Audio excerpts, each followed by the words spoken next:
What a miserable day.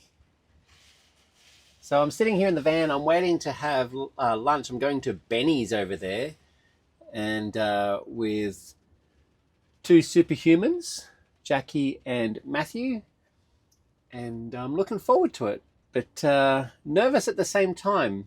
So I don't know. I haven't seen either of them turn up yet, so I don't know if I should go over and wait in the restaurant or still wait in the van. But anyway. Nope, that's not his car over there. Well, let's see how it goes. It's such a nice thing to see the Rocky Mountains again. The rain has settled up a bit. The road here on the Trans-Canada Highway has been pretty rough, and yeah. So right now I'm on my way to Banff, or actually Lake Louise, to have a look at a van just to see if it's going to suit my needs or not. It's already camperized. It's a little above my budget, and it's a short wheelbase, but it's ready to go.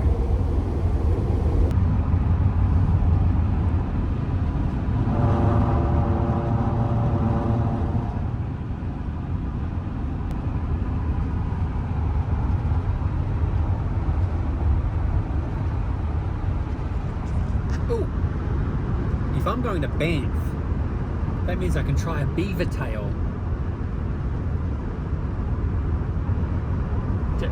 Just saying. Just saying. I might just have to try one. Well, I'm still on the search for a van.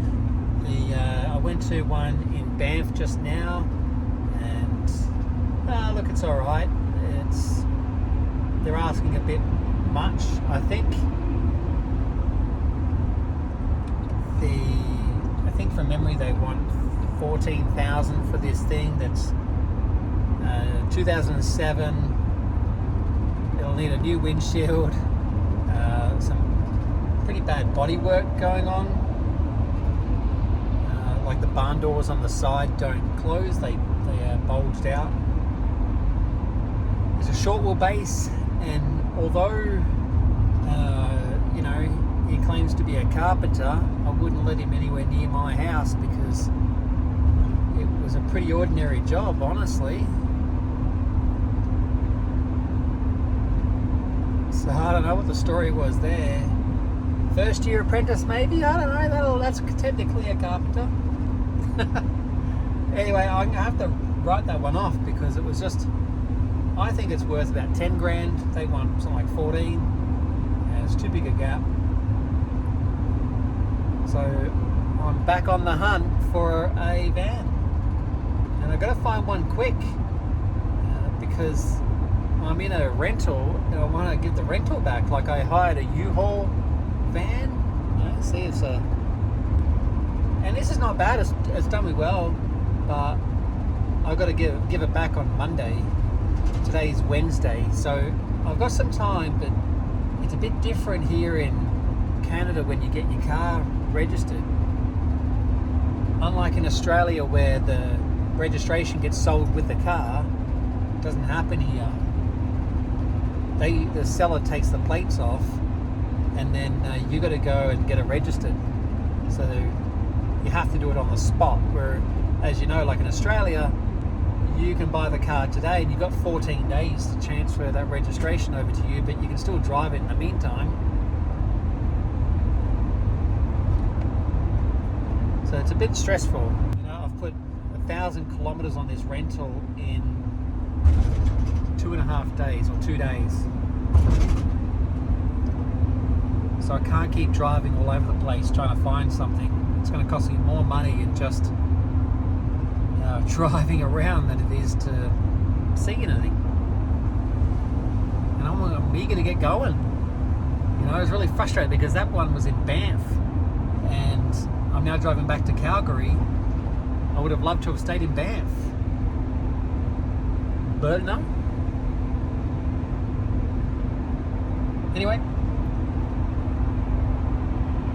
I'm sure the right van will turn up at the right time when it's meant to. my God, what are they trying to kill me? This is just huge. I just finished having this amazing breakfast, and oh my God, I tell you what, like the portion sizes are just way too big. Anyway, and the unlimited coffees. Oh, I've been buzzing for a week. I just, not that I just noticed, but I don't know why I never really took this on board, but I've got a feature in this hire van that I've got from U-Haul, which I reckon is brilliant, absolutely brilliant, right? And I know that I can charge my laptop, my Dell laptop, through the USB port, right? But my Mac, I don't have an ability to charge that through USB because it's the old school with the big transformer on the PowerPoint. But I got to show you. Here we go. Ready? So here I am. I'm uploading a video to YouTube. Finally. And here I have the cigarette socket for, whatever I've got to put in there. The USB things. No big deal, right? But over here, there's a 150 watt inverter. And I can plug this big brick straight into that and charge my laptop. Is that not the best thing ever? Why don't we have this in Australia?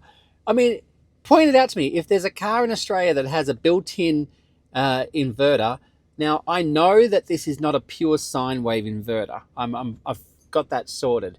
And I'm okay that I'm not using a pure sine wave on the Mac. It's not ideal. You shouldn't rely on this. But for the short term I need it, I think this is going to be perfectly fine. But how wild is that I can charge the laptop with a PowerPoint in the van? Very excited. I'm in Calgary today, in the city. I have a guy who's bailed on me twice looking at a van. Asked me if I can meet up tomorrow now, which is really frustrating. But I'm going up there into the Calgary Tower. I hate going up these things, and you're probably wondering why I'm going to. It's because I hate going up them. I'm going to do it. I do it to continually get over fears. There's heaps of awesome stuff like Spanky's Saloon over there. And the railway station just up around the corner. Oh, yeah, it looks pretty funky too.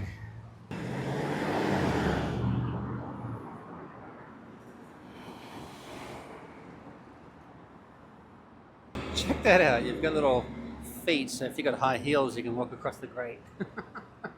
Alright, let's go.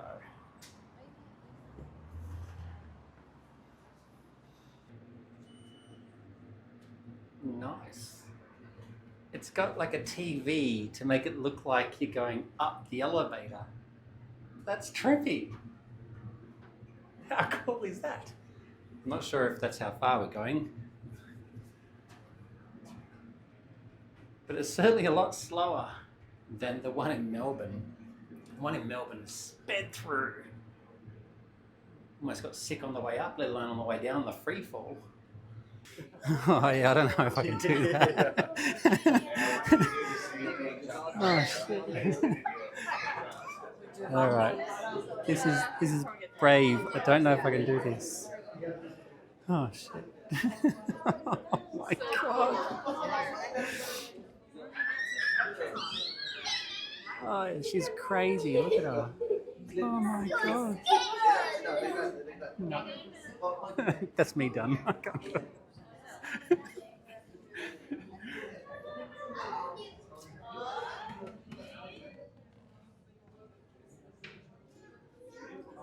Oh my God.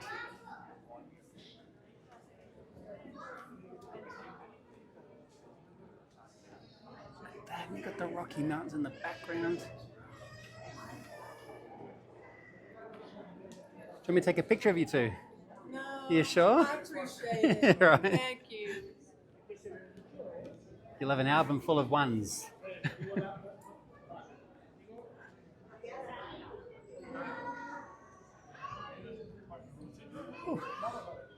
This side's not so bad. I don't feel as wavy as I was when I was up at Eureka Tower.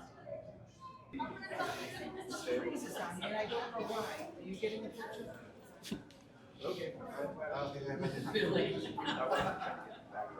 No. That's a whole new meaning in 2024. I wonder if there's someone down here who's going to sell me a sketchy watch.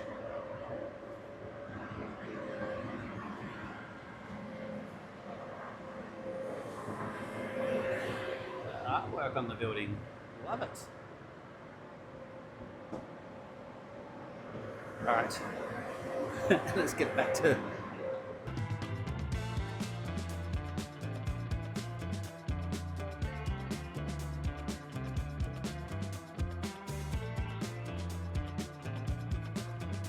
some shifty deal going on.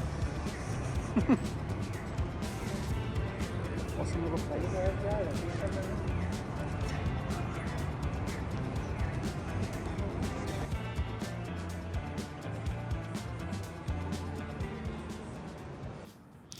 I'm here in this Walmart parking lot. I'm not going to say which Walmart because I don't want to get anyone in trouble, but the sun's really bright coming down. But anyway, it has signs everywhere. It says no overnight parking, no camping, no nothing like that, no fun.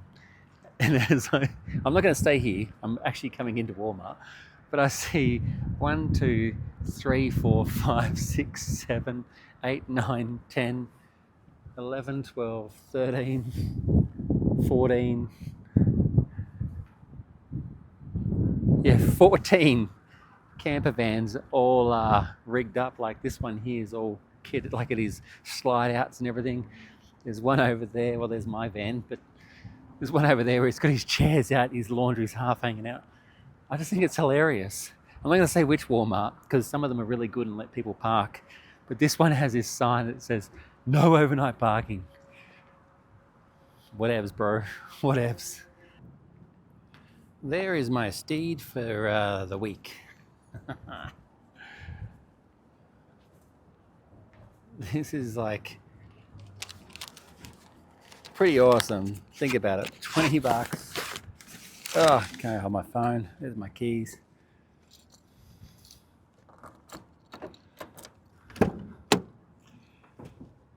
Oh. Now, I have been struggling, geez. Hold on a second, let me get, here we go. Get you in there, there you go. I don't know if you can see me well enough, but anyway, we'll go with it for now. I have not been filming very much lately, and the main reason why I haven't been filming is because the gear I use normally to film, like all my handheld stuff and my drone and everything else, it's all packed away at the moment, and I really just haven't been in the mindset to get it all out. Anyway, and also my dash mounts that, you know, I can do some videoing that way. I don't have any here in Canada, right? They're all back in good old Casper. And so I haven't been able to mount my phone anywhere, right? And because I'm in this rental, I'm certainly not going to be mounting anything on the dashboard here, right? So I've decided, I've just thought, well, until I get my own vehicle, which should hopefully be tomorrow, I've got one lined up that I'm going to just, unless there's something major wrong with it, I'm going to just bite the bullet and get it. It's a completely empty cargo van. Well, actually, it's not completely empty. It has some shelving and carpeted floor, but other than that, there's no seats or anything in the back, right? And I'll get that. I was going to go on a tangent, but I'll get the van, and then I can mount all my gear to it, and then it doesn't matter if I drill holes in the dash and all that kind of stuff, right? Certainly not going to do that in a rental. I will miss the built-in inverter. I might look into that, see if I can install something, because that's so handy to be able to plug my MacBook into that inverter. Maybe when I get an inverter in the actual van, because I plan on getting a power station. So not having, like I do in Casper, I've got two 200 amp hour lithium batteries, and a 2000 watt inverter. That's a pretty expensive setup, right? All energy products. You're probably talking $6,000 just there, right? Easily $6,000 just there. So whereas, including the solar, right? It was about $6,000 including the solar. Whereas I'm going to buy a portable power station here for about $1,500, and it will have the power, inverter. It can charge off the car just by plugging in the cigarette lighter, and I can charge the car, so I don't need a DC charger, all that kind of stuff. But what I can do is run an extension lead from that, right, and create my own kind of like in-dash plug, so I can plug everything in from the dashboard. I just think that'd be great. Anyway, I'm just rambling now because I'm excited to be able to talk to you guys. I haven't been able to talk to you guys for a while. Yeah, I'm at this Walmart. I'm not going to stay here tonight. I had hoped I would, but there are clear signs everywhere. Excuse me. There are clear signs everywhere saying do not camp overnight. So I don't plan on. I just got to figure out where I'm going. It's currently, I don't know what time it is right now. What time is it? Let's see if I can turn this on. Nope, that's not giving me anything. Nothing. There's not going to time anywhere. I don't know. Maybe 5:30. I'm going to hazard a guess. Let's see if I can see you behind here. I just checked. It's 7:45. Holy moly. Well, I really blew that with thinking it's 5:30. The sun will go down in about an hour. So, yeah, I don't know. I do not know what I'm going to do. Yeah, so this van tomorrow, it's a little bit older than I'd like, right? In 2008, Ford introduced the new front grille, which I'll stick somewhere here, right? And it's just a much nicer looking front end, not as dated as the 2007 and prior. There is an argument to be had that many years ago, when I was like very young, like 20, 21, something like that, I used to work for Toyota. And I don't know if it's still the same now as it is back then, but thinking about this is 2007 vehicle, so it's not too much difference in time from when I'm thinking this. It used to be that the best car to buy was the last run of the model, right? And not the very first edition of the new model. So like, for example, the 2007 is actually better than the revamped 2008. Logic is, or was back then, was that all the bugs had been ironed out by the time they got to the last season. It's really a facelift, right? And it's really like new technology, all that kind of stuff coming in. But that's the first time, and so all the recalls happen on the first line.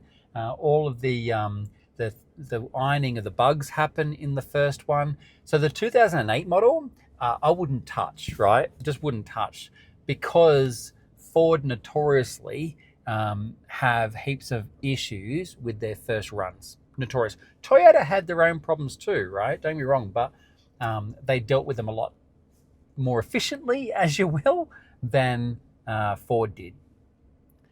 So buying the 2007, to me, is a better choice than buying a 2008 or even 2009, right? But it's only got, I think, from memory, 200 and something thousand kilometers on it. 250, I want to say. But mind you, I thought it was only 5:30 at night, and it's really nearly 8 o'clock. So it could be 5 million kilometers, who knows. But I believe it's about 250,000 kilometers. Casper back home is nearly 300,000, so I'm not worried about the kilometers. Everything's been done. The full service history is available. It's got the brand new windshield in the front, because here in Canada, stone chips and cracked windows is the norm, right? If you saw some of the vehicles here, right, between cracked windshields and the rust, there's not a place in Australia that would allow that, even in the Nullarbor, to register this vehicle, right? But here it's commonplace. Trying to find a vehicle that's rust-free like this one, that's amazing, right? I've just been looked at by a couple walking past me talking to my dashboard. Ah, goodness me. All right, enough rambling. The sun has set just enough where it's no longer blinding. So I might try and find somewhere to park. There is a Costco over there. I'm wondering whether I can park at the Costco. Yeah. I'll let you know how I go. See, in Australia, we had Wendy's. Remember? Wendy's. Yum. But here, it's a burger joint. So I'm going to see if they're open and give it a go. No, I think they're closed. Well, that's a bust. They are closed. Don't get run over, Mr. Bailey. Kindly use the other door.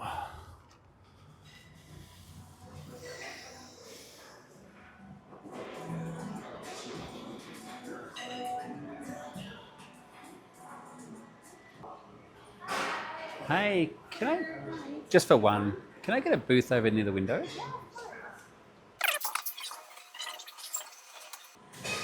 Sweet, thanks.